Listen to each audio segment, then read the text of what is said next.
Yeah, and we don't have that much time left, so I'd like to go a bit more into philosophical topics, and before we go into the art part, but thinking about AI and thinking about what perhaps Elon Musk and Stephen Hawking and other people are saying about AGI, the general type of intelligence that we may have at some point in the future. To start with, do you have a date when it's going to happen? It's going to happen.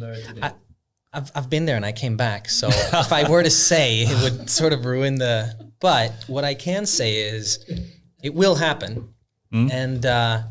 And for the opposite reason that I think a lot of people say. It's not that we will discover how to make generally intelligent AI.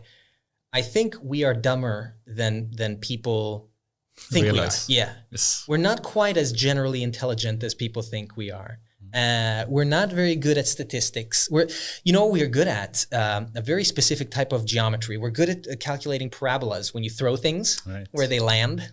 The physical laws in some ways. Yeah, just throwing rocks out in the savannah, basically. Yeah. And so we're very non-general purpose compute engines. But what we are very energy efficient. You can run on a hamburger for a long time, and you degrade very gracefully. There's this really Degrading nice. what way? I mean, when you're low on energy, you don't shut down. You just sort of become a little bit more dumb. And there was this really nice short story that I read recently about these aliens that were traveling the ether in the form of self-aware data on a substrate of a number of things. And they come to Earth and they find us like ants. And obviously they don't just kick the ant pile. They're like, okay, what are these guys doing? Let's check them out.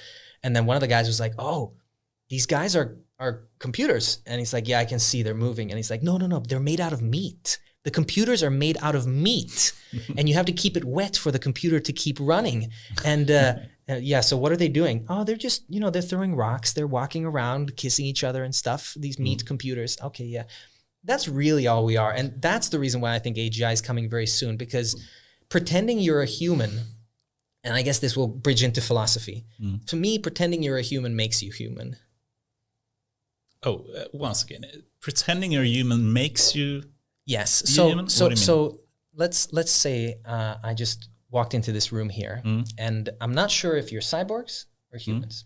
And I were to ask you, can you prove to me now that you're a human? And you'd be like, yes, a flower blooms only in the spring. And you'd recite some poetry or something like that. I'm like, easy, GPT-3, right?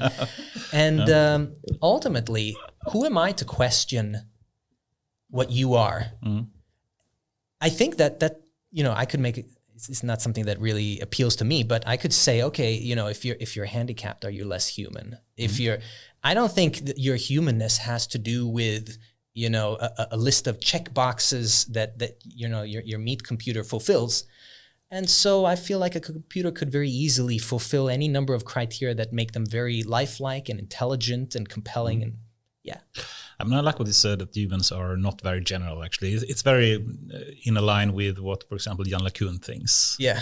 And he hates the term general intelligence, and that's something that humans have. Of course, it's not. He says human level intelligence is probably a better term to use for what humans have, and it's certainly not something to strive for potentially in AI. Yeah. Right? Oh, I agree. I think people are very preoccupied with trying to make a machine that's exactly like a human. Why would we want to do that? I think it's a fun thing for sure, but obviously humans are very specialized, and so it's very difficult to make a human that's exactly, or a machine that's exactly like a human. Yeah. So just pushing you. Oh, sorry.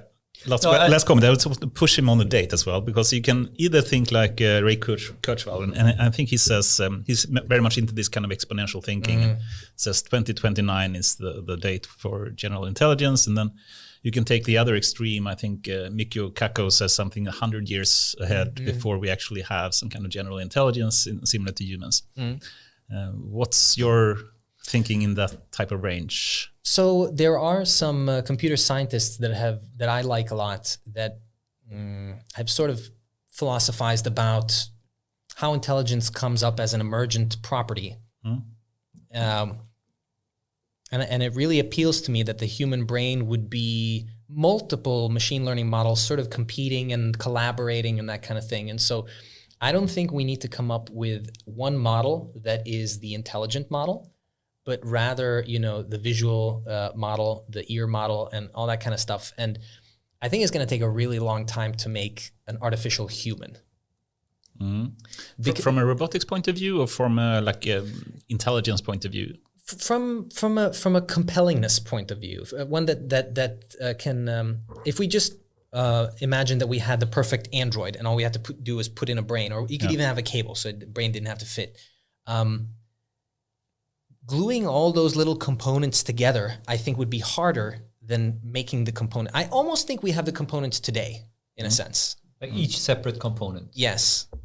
And the thing about language is a bit of a silly one, because why we're trying to solve language and why it's so difficult. And that's because it's isomorphic to reality. So if we're talking about the what's his name, Chomsky, and the language structure thing, language has a structure because the thing it describes has a structure. It's isomorphic to reality. And if we assume reality has a structure and has one thing affects another thing, now maybe there are universes where it's not like that, and in those universes languages aren't like that. But I think we almost have the models today to make general intelligence, and what's missing is gluing them together in such a way that they mimic a human perfectly. And I just feel like that's an exercise for people that are really passionate about that specific problem. But if I were to guess a date. Yes, I've been pushing for a long time now. You can't cop up. I heard, I saw a meme the other day. We're closer to 2050 than we are to 1990. So 2050 can't be that far away.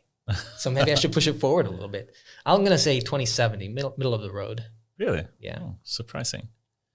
Yeah, because you think it's going to happen fast, but still, fast is still relative. Yeah, I think we have solved the bits. I think it's the glue that's difficult right now. So what are the major differences, you would say, between a human brain and deep learning or AI as it works today? I don't think there's a huge difference. I think human brains are very energy efficient. But if we ignore that part, I think this falls back to what we were talking about before, that humans aren't as noteworthy as we make them out to be. They're very easy to fool. Yeah. A lot of people make fun of that the convolutional networks can be tricked by one pixel. Brains can be very easily tricked into having epileptic seizures if you blink at them the right way. Brains are not, we can trick brains into doing really dumb things as well. So I don't know.